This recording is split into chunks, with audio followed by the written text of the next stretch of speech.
చల్లపల్లిలో ఒక మేస్త్రి గారు ఒక ఆయన ఉండేవారు, తాపీ మేస్త్రి గారు. ఆయన 2022లో క్రియాశీలక దానికి ముందు ఎప్పుడు 21లో ఇప్పుడు చేయించుకున్నారు. ఆ ఇంట్లో కూడా తెలియదు అతను క్రియాశీల మెంబర్ అనేది, జనసేన సింపథైజర్గానే అతను తెలుసు. ఇంట్లో వాళ్ళకి కూడా తెలియదు ఇతను క్రియాశీలక మెంబర్షిప్ తీసుకున్నారని. చాలా చాలా చాలా పేద కుటుంబం. సరే, దురదృష్టం కొద్దీ ఆయన చనిపోయారు. చనిపోయిన తర్వాత వాళ్ళ కుటుంబ సభ్యులు ఎవరికి కూడా తెలియదు ఆయన ఈ క్రియాశీలక మెంబర్షిప్ చేశాడని.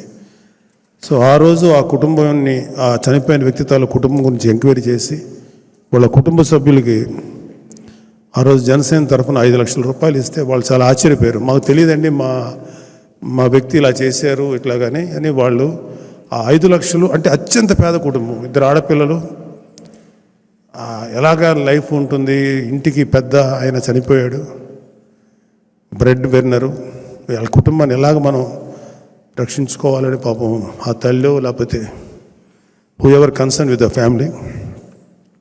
అప్పుడు ఒక ఆపన్నాస్తంలాగా ఇది వాళ్ళ ఇంటికి చేరింది ఈ డబ్బు.